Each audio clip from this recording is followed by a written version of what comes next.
فرزند زہرا یہ حالات برے ہیں۔ کاشانۂ بصیرت ایک ایسا مکمل یوٹیوب چینل جس پر محروم بصارت کے لیے بالخصوص اور تمام افراد کے لیے بالعموم سینکڑوں کی تعداد میں اسلامی کتب دستیاب ہیں۔ لہذا گزارش ہے کہ آپ اپنی ذمہ داری نبھاتے ہوئے کاشانۂ بصیرت کو سبسکرائب کرنے کے ساتھ ساتھ بیل آئیکن کو پریس کیجیے تاکہ آپ علم کے حصول کے ساتھ ساتھ مذہب اہل بیت کی اشاعت میں بھی اہم کردار ادا کرتے رہیں۔ کاشانۂ بصیرت، کاشانۂ بصیرت، کاشانۂ بصیرت۔ فرزند زہرا یہ حالات برے ہیں۔ السلام علیکم ورحمۃ اللہ وبرکاتہ۔ سامعین، آپ سماعت فرما رہے ہیں حکم اذاں۔ مؤلف ہیں ڈاکٹر محمد تیجانی سماوی، مترجم ہیں مستجاب احمد انصاری۔ آج ہم آپ کے سامنے اس کی 11ویں ریکارڈنگ پیش کر رہے ہیں، صفحہ نمبر 167 سے۔ عنوان ہے قضاء اور قدر کی بحث کے ضمن میں خلافت پر تبصرہ۔ اس سلسلے میں دلچسپ بات یہ ہے کہ اگرچہ اہل سنت والجماعت کا عقیدہ یہ ہے کہ جو تقدیر میں لکھا ہے وہ ہو کر رہتا ہے اور بندوں کے اعمال اللہ چلاتا ہے اور بندوں کو اس ضمن میں کوئی اختیار نہیں، لیکن خلافت کے معاملے میں وہ کہتے ہیں کہ اسے رسول اللہ صلی اللہ علیہ وآلہ وسلم نے شورا پر چھوڑ دیا تھا کہ لوگ جس کو پسند کریں اسے خلیفہ بنا لیں۔ اس کے بالکل برعکس اگرچہ شیعوں کا عقیدہ یہ ہے کہ انسانوں کو اپنے سب اعمال کا اختیار ہے اور اللہ کے بندے جو چاہتے ہیں کرتے ہیں، مگر خلافت کے بارے میں وہ کہتے ہیں کہ یہاں بندوں کی پسند کا کوئی حق نہیں۔ پہلی نظر میں ایسا معلوم ہوتا ہے کہ اہل سنت کے نقطہ نظر میں بھی تضاد ہے اور اہل تشیع کے نقطہ نظر میں بھی تضاد ہے، لیکن حقیقت میں ایسا نہیں۔ جب اہل سنت یہ کہتے ہیں کہ اللہ اپنے بندوں کے اعمال چلاتا ہے تو ان کا یہ قول فی الواقع کچھ ہوتا ہے اس سے متضاد ہے، کیونکہ ان کے خیال کے مطابق اگرچہ اصل اختیار اللہ کو ہے لیکن ظاہری طور پر کچھ اختیار بندوں کو بھی ہے۔ چنانچہ بروز سقیفہ بظاہر تو ابو بکر کو عمر اور دوسرے بعض صحابہ نے منتخب کیا تھا، لیکن در حقیقت وہ اللہ کے حکم کو عملی جامہ پہنا رہے تھے اور ان کی حیثیت اہل سنت کے خیال کے مطابق محض ایک واسطے کی تھی، اس سے زیادہ کچھ نہیں۔ اس کے برخلاف شیعہ جب یہ کہتے ہیں کہ اللہ سبحانہ تعالیٰ نے اپنے بندوں کو ان کے افعال کا اختیار دیا ہے، تو ان کے اس قول میں اور اس قول میں کہ خلافت کے معاملے کا اختیار صرف اللہ کو ہے کوئی تضاد نہیں ہوتا، کیونکہ نبوت کی طرح خلافت بھی بندوں کا عمل نہیں ہے اور نہ اس کو طے کرنا ان کے سپرد ہے۔ جس طرح اللہ تعالیٰ اپنے رسول کو انسانوں میں سے پسند کر کے معبوس فرماتا ہے، بالکل یہی صورت خلیفہ رسول کی ہے۔ لوگوں کو اختیار ہے کہ وہ اللہ کے حکم کی تعمیل کریں یا اس کی نافرمانی کریں۔ خود انبیاء علیہ السلام کی زندگی میں ہمیشہ ایسے ہی ہوتا رہا ہے۔ اللہ کی پسند کے بارے میں بھی بندوں کو آزادی ہے۔ نیک اور مومن اللہ کی پسند کو قبول کرتے ہیں اور کفران نعمت کرنے والے اللہ کی پسند کو قبول کرنے سے انکار کرتے ہیں اور اس کے خلاف بغاوت اور سرکشی کرتے ہیں۔ اللہ تعالیٰ فرماتا ہے سورہ طٰہٰ کی آیت نمبر 23 سے 26 تک میں کہ جو کوئی میری ہدایت کی پیروی کرے گا وہ نہ بھٹکے گا اور نہ تکلیف میں پڑے گا، اور جو کوئی میری نصیحت سے منہ موڑے گا اس کے لیے تنگی کا جینا ہوگا، اور قیامت کے دن ہم اسے اندھا اٹھائیں گے۔ وہ کہے گا اے میرے پروردگار، تو نے مجھے اندھا کیوں اٹھایا؟ میں تو آنکھوں والا تھا۔ اللہ کہے گا یہ تو ٹھیک ہے، لیکن جیسے تیرے پاس ہماری نشانیاں پہنچی تھیں اور تو نے انہیں بھلا دیا تھا، اسی طرح آج ہم تجھے بھلا دیں گے۔ پھر اہل سنت والجماعت کا نظریہ اس خاص مسئلے یعنی خلافت کے بارے میں دیکھیے۔ وہ کسی فریق کو بھی الزام نہیں دیتے، کیونکہ جو کچھ ہوا اور جتنا خون بہایا گیا اور جو بھی بدعنوانیاں ہوئیں وہ سب اللہ کی طرف سے تھی۔ ایک شخص نے جو صاحب علم ہونے کا مدعی تھا مجھ سے کہا تھا کہ اگر تیرا پروردگار نہ چاہتا تو وہ یہ سب کچھ نہ کرتا، لیکن شیعہ نظریہ یہ ہے کہ ہر شخص کو ذمہ داری اٹھانی پڑے گی جو بھی کجروی کا سبب بنا، اور جس نے بھی اللہ تعالیٰ کی نافرمانی کی اس کو نہ صرف اپنی غلطی کا بوجھ اٹھانا ہوگا بلکہ ان کی غلطیوں کا بھی جو قیامت تک اس کا اتباع کریں گے۔ عنوان ہے رسول اللہ صلی اللہ علیہ وآلہ وسلم کے ترکے کے بارے میں اختلاف، اور صفحہ نمبر ہے 170۔ گزشتہ مباحث سے ہمیں یہ معلوم ہو گیا کہ خلافت کے بارے میں اہل سنت کی کیا رائے ہے اور شیعوں کی کیا رائے ہے، اور ہر فریق کے قول کے موجب رسول اللہ صلی اللہ علیہ وآلہ وسلم نے اس سلسلے میں کیا اقدام کیا تھا۔ اب سوال یہ پیدا ہوتا ہے کہ کیا رسول اللہ صلی اللہ علیہ وآلہ وسلم کوئی ایسی قابل اعتماد چیز چھوڑی ہے جس کی طرف اختلاف کی صورت میں رجوع کیا جا سکے، کیونکہ اختلاف کا ہونا تو فطری ہے، جیسا کہ خود کتاب اللہ سے معلوم ہوتا ہے کہ ارشاد باری تعالیٰ کہ سورہ نساء کی آیت نمبر 59 میں ارشاد ہوتا ہے، اے ایمان والو اطاعت کرو اللہ کی اور رسول کی اور ان کی جو تم میں سے اولو الامر ہیں، اگر تم میں سے کسی بات پر کوئی نزاع پیدا ہو تو اس کو لوٹا دو اللہ اور رسول کی طرف، اگر تم ایمان رکھتے ہو اللہ پر اور روز آخرت پر، یہ طریقہ اچھا ہے اور اس کا انجام بہتر ہے۔ جی ہاں، رسول اللہ صلی اللہ علیہ وآلہ وسلم کے لیے ضروری ہے کہ وہ امت کے لیے کوئی ایسی بنیاد چھوڑ جائیں جو امت کے لیے سہارے کا کام دے۔ رسول اللہ صلی اللہ علیہ وآلہ وسلم تو رحمت للعالمین تھے، ان کی شدید خواہش تھی کہ ان کی امت دنیا میں بہترین امت ہو اور آپ کے بعد اس میں اختلاف پیدا نہ ہو۔ اسی لیے صحابہ اور محدثین سے روایت ہے کہ آپ نے فرمایا، میں تمہارے درمیان دو گراں قدر چیزیں چھوڑ رہا ہوں، تم جب تک ان کو تھامے رہو گے میرے بعد کبھی گمراہ نہیں ہوگے، کتاب اللہ اور میرے اہل بیت، یہ دونوں ایک دوسرے سے کبھی جدا نہیں ہوں گے یہاں تک کہ میرے پاس حوض پر پہنچ جائیں گے، دیکھنا یہ ہے کہ تم میرے بعد ان کے ساتھ کیسا سلوک کرتے ہو۔ یہ صحیح حدیث ہے اور فریقین کے محدثین نے اپنی کتابوں میں 30 سے زیادہ صحابہ کے حوالے سے اسے روایت کیا ہے۔ چونکہ میری عادت ہے کہ میں شیعوں کی کتابوں اور شیعہ علماء کے اقوال سے استدلال نہیں کرتا، اس لیے میرے لیے ضروری ہے کہ میں علماء اہل سنت کے نام گنواؤں جنہوں نے اس حدیث ثقلین کی صحت کا اعتراف کیا ہے اور اسے اپنی کتابوں میں نقل کیا ہے۔ اگرچہ انصاف کا تقاضا تو یہ ہے کہ شیعہ اقوال سے بھی استدلال کیا جائے، بہرحال یہ ہے مختصر فہرست ان علماء اہل سنت کی جنہوں نے اس حدیث کو روایت کیا ہے۔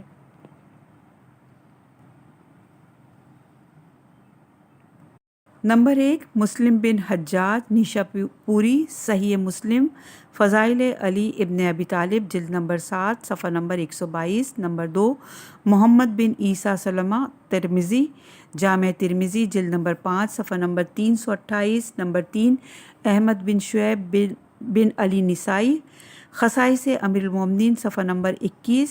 نمبر 4، احمد بن محمد بن حنبل، مسند احمد، جلد نمبر 3 صفحہ نمبر 17۔ نمبر 5، محمد بن عبداللہ حاکم نیشاپوری، مستدرک علی الصحیحین، جلد نمبر 3 صفحہ نمبر 109۔ نمبر 6، علاء الدین علی متقی ہندی، کنز الاعمال، من سنن الاقوال والافعال، جلد نمبر 1 صفحہ نمبر 154۔ نمبر 7، محمد بن سعد زہری، بصری، الطبقات الکبریٰ، جلد نمبر 2 صفحہ نمبر 194۔ نمبر 8، عز الدین ابن اسیر جزری، جامع الاصول، جلد نمبر 1 صفحہ نمبر 187۔ نمبر 9، حافظ جلال الدین سیوطی، الجامع الصغیر، جلد نمبر 1 صفحہ نمبر 353۔ نمبر 10، حافظ نور الدین علی بن ابی بکر ہیثمی، جامع الزوائد اور منبع الفوائد، جلد نمبر 9 صفحہ نمبر 163۔ نمبر 11، نبہانی، الفتح الکبیر، جلد نمبر 1 صفحہ نمبر 451۔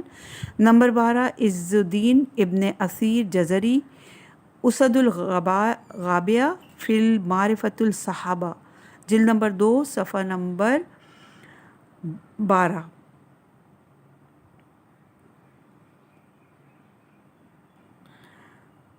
نمبر 13 علی بن حسین دمشقی المعروف بن عساکر تاریخ مدینہ دمشق جلد نمبر 5 صفحہ نمبر 436۔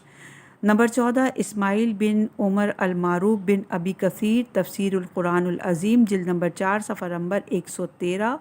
نمبر 15 منصور علی ناصف التاج الجامع الاصول جلد نمبر 3 صفحہ نمبر 308۔ ان کے علاوہ ابن حجر نے اپنی کتاب سواق المحرقہ میں بھی اس حدیث کو بیان کیا ہے اور اسے صحیح کہا ہے۔ نیز ذہبی نے بھی تلخیص میں اسے اعلیٰ شرائط الشیخین بخاری اور مسلم صحیح قرار دیا ہے۔ خوارزمی، حنفی اور ابن مزاغلی شافعی نے بھی یہ روایت بیان کی ہے۔ طبرانی نے اپنی کتاب معجم میں سے نقل کیا ہے۔ علاوہ ازیں سیرت حلبیہ نے حاشیے پر سیرت نبویہ میں اور یناب المودہ میں بھی یہ حدیث موجود ہے۔ کیا اس کے بعد بھی کوئی دعویٰ کر سکتا ہے کہ حدیث ثقلین کتاب اللہ اور اطرتی اہل بیتی سے اہل سنت واقف نہیں؟ یہ شیعوں کی وضع کی ہوئی ہے، احادیث میں سے ہے۔ تعصب، تنگ نظری، فکری جمود اور جاہلانہ کٹر پن پر خدا کی مار۔ آئیے ان لوگوں کو تو ان کے حال پر چھوڑ دیں جو اس حدیث کو وضعی بتلاتے ہیں، اور ہم اپنی بحث اور ان روشن خیال لوگوں کے ساتھ جاری رکھیں جن کو اللہ تعالیٰ کی خوشنودی کے لیے حق کی تلاش ہے۔ امید ہے کہ وہ سلامتی کا راستہ پانے میں کامیاب ہوں گے۔ صحیح بات یہ ہے کہ حدیث ثقلین میں جس میں رسول اللہ صلی اللہ علیہ وآلہ وسلم نے کتاب اللہ اور اطرت طاہرہ سے وابستہ و پیوستہ رہنے کی وصیت کی ہے، وہ اہل سنت کے نزدیک بھی صحیح حدیث ہے اور شیعوں کے یہاں تو اور بھی زیادہ تواتر اور صحت سند کے ساتھ ائمہ طاہرین سے منقول ہے۔ پھر نہیں معلوم بعض لوگ کیوں اس حدیث میں شک پیدا کرتے ہیں اور اپنی سی پوری کوشش کرتے ہیں کہ اس کے الفاظ کو وہ کتاب اللہ اور سنتی سے بدل دیں۔ اس کے باوجود کہ مفاتل کنوز السنہ نامی کتاب کے صفحہ نمبر 478 پر مصنف نے وصیت صلی اللہ علیہ وآلہ وسلم بکتاب اللہ و سنت رسول کا عنوان بخاری اور مسلم، ترمذی اور ابن ماجہ کے حوالے سے باندھا ہے، لیکن اگر آپ ان چاروں کتابوں میں یہ حدیث تلاش کریں تو اس کا دور دور تک پتہ نہیں چلے گا۔ بخاری میں ایک عنوان البتہ ہے، کتاب العاتصم بالکتاب والسنہ، اور یہ صحیح بخاری کی جلد نمبر 8 صفحہ نمبر 137 پر موجود ہے۔ لیکن اس عنوان کے تحت بھی کتاب میں اس حدیث کا وجود نہیں۔ زیادہ سے زیادہ بخاری میں ایک حدیث ملتی ہے کہ طلحہ بن مصرف کہتے ہیں کہ میں نے عبداللہ بن ابی اوفا رضی اللہ عنہ سے پوچھا کہ کیا رسول اللہ صلی اللہ علیہ وآلہ وسلم نے کچھ وصیت فرمائی تھی؟ تو انہوں نے کہا نہیں۔ میں نے کہا پھر آپ باقی سب لوگوں کو وصیت کا حکم کیوں ہے؟ عبداللہ بن ابی اوفا نے کہا آپ نے کتاب اللہ کے متعلق وصیت کی تھی، اور یہ صحیح بخاری کی جلد نمبر 3 صفحہ نمبر 168 پر موجود ہے۔ لیکن یہاں بھی اس حدیث کا وجود نہیں کہ رسول اللہ نے فرمایا ہو کہ میں تم میں 2 گراں قدر چیزیں چھوڑے جا رہا ہوں، ایک کتاب اللہ اور دوسری میری سنت۔ اگر فرض کر لیجئے کہ کسی کتاب میں یہ حدیث موجود ہے، جب بھی کوئی فرق نہیں پڑتا، کیونکہ اجماع حدیث کے دوسرے الفاظ پر ہے کہ جیسا کہ اوپر گزر چکا ہے اور ہم نے بیان بھی کیا۔ علاوہ ازیں اگر ہم کتاب اللہ اور سنتی والی حدیث پر ذرا غور کریں تو کتاب مختلف وجوہ سے یہ حدیث واقعات کی کسوٹی پر پورا نہیں اترتی، نہ عقلاً نہ نقلاً۔ پہلی وجہ، مورخین اور محدثین کا اس پر اتفاق ہے کہ رسول اللہ صلی اللہ علیہ وآلہ وسلم نے اپنی احادیث کی کتابت سے منع فرمایا تھا۔ آپ کے زمانے میں کسی کو سنت نبوی کو مدون کرنے کی اجازت نہیں تھی، اس لیے یہ بات دل کو نہیں لگتی کہ آپ نے فرمایا ہو کہ کتاب اللہ اور سنتی ہی کافی ہیں۔ اس کے برخلاف جہاں تک کتاب اللہ کا تعلق ہے وہ لکھی ہوئی موجود تھی، کاتبان وحی اس کے لکھنے پر مامور تھے، نیز اسے صحابہ یاد کرتے تھے اور وہ سینوں میں محفوظ تھی، اس لیے ہر صحابی کے لیے یہ ممکن تھا کہ وہ کتاب اللہ سے رجوع کر سکے، خواہ وہ حافظ قرآن ہو یا نہ ہو۔ جہاں تک سنت نبوی کا تعلق ہے، وہ آپ کے زمانے میں لکھی ہوئی نہیں تھی، نہ آپ کے زمانے میں کوئی حدیث کا مجموعہ تحریری شکل میں موجود تھا، جیسا کہ معلوم ہے کہ اس پر سب کا اتفاق ہے کہ سنت نبوی میں حضرت صلی اللہ علیہ وآلہ وسلم کے اقوال، افعال اور وہ تمام امور شامل ہیں جن کی آپ نے عملاً تصویب کی ہو، یعنی صحابہ کو کرتے دیکھ کر منع نہ کیا ہو۔ یہ بھی معلوم ہے کہ آپ صحابہ کو خاص طور پر سنت نبوی سکھانے کے لیے کبھی جمع نہیں کیا کرتے تھے، بلکہ مختلف موقعوں کی مناسبت سے گفتگو فرماتے رہتے تھے۔ ان موقعوں پر کچھ اصحاب موجود ہوتے تھے اور کبھی کبھار ایسا بھی ہوتا تھا کہ اس وقت آپ کے ساتھ صرف ایک ہی صحابی ہوں، تو ایسی صورت میں یہ کیسے ممکن تھا کہ رسول اللہ صلی اللہ علیہ وآلہ وسلم یہ فرما دیتے کہ میں تمہارے درمیان اپنی سنت چھوڑ رہا ہوں۔ دوسری وجہ، جب وفات سے 3 دن قبل رسول اللہ صلی اللہ علیہ وآلہ وسلم کے مرض میں اضافہ ہو گیا اور تکلیف میں شدت اختیار کر لی، تو آپ نے موجودین سے فرمایا کہ شانے کی ہڈی اور دعوات لے کے آؤ، میں کچھ لکھ دوں تاکہ تم پھر کبھی گمراہ نہ ہو۔ لیکن عمر بن خطاب نے کہا، حسبنا کتاب اللہ، ہمارے لیے کتاب اللہ کافی ہے۔ اور یہ روایت ہے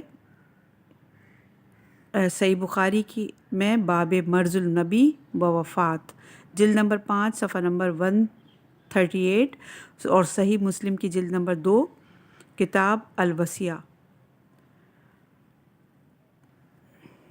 اگر اس سے پہلے رسول اللہ یہ فرما چکے ہوتے کہ میں تمہارے درمیان کتاب اللہ اور سنت چھوڑ رہا ہوں، تو اس صورت میں عمر بن خطاب کے لیے یہ کہنا کسی طرح بھی جائز نہیں تھا، کیونکہ اس کے معنی یہ ہوتے ہیں کہ اگر وہ اور دوسرے صحابہ جنہوں نے ان کی تائید کی تھی رسول اللہ صلی اللہ علیہ وآلہ وسلم کی تردید کر رہے ہیں، جبکہ معلوم ہے کہ رسول اللہ کی تردید کرنے والا بلا شبہ کافر ہے۔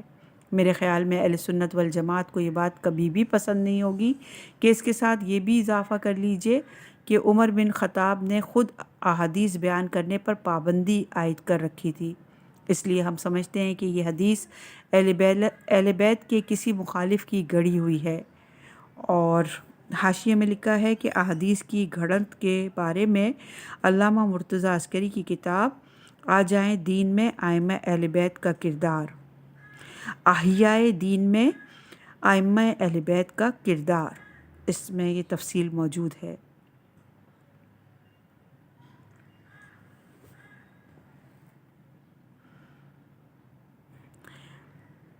اور غالباً اہل بیت کو خلافت سے محروم کرنے کے بعد یہ حدیث گڑھی گئی۔ معلوم ہوتا ہے کہ جس شخص نے یہ حدیث وضع کی وہ خود حیران تھا کہ کیا بات ہے کہ کتاب اللہ سے تو لوگ تمسک کرتے ہیں مگر اطرت کو چھوڑ کر دوسروں کی پیروی کرنے لگے ہیں۔ اس لیے اس نے سوچا کہ یہ حدیث گڑھ کر ان لوگوں کی روش کے لیے ایک جواز مہیا کر دیا جائے، تاکہ صحابہ پر یہ اعتراض نہ کیا جا سکے کہ انہوں نے رسول اللہ کی وصیت پر عمل کیوں نہیں کیا اور اس کے خلاف کیوں کیا۔ تیسری وجہ، ہمیں معلوم ہے کہ اپنی خلافت کے اوائل میں ابو بکر کو جس مسئلے سے سب سے پہلے دوچار ہونا پڑا وہ ان کا یہ فیصلہ تھا کہ مانعین زکوٰۃ سے جنگ کی جائے۔ عمر بن خطاب نے اس فیصلے کی مخالفت کی اور دلیل کے طور پر کہا تھا کہ رسول اللہ صلی اللہ علیہ وآلہ وسلم نے فرمایا ہے کہ جو توحید اور رسالت کی گواہی دے اور لا الہ الا اللہ محمد رسول اللہ کہے، اس کی جان اور اس کی مال میری طرف سے محفوظ ہے، بجز اس کے کہ کسی حق کی وجہ سے ہو، اور اس کا حساب اللہ پر ہے۔ اگر سنت رسول کوئی معمولی شے ہوتی تو ابو بکر اس سے ناواقف نہیں ہو سکتے تھے، ان کو تو سب سے پہلے اس کا علم ہونا چاہیے تھا۔ بعد میں عمر اس حدیث کی اس تعویل سے مطمئن ہو گئے جو ابو بکر نے کی، اور ابو بکر کی یہ بات تسلیم کر لی کہ زکوٰۃ مال کا حق ہے۔ لیکن رسول اللہ کی وہ فعلی سنت جس کی تعویل ممکن نہیں دانستہ یا دانستہ ان لوگوں نے نظر انداز کر دی۔ یہ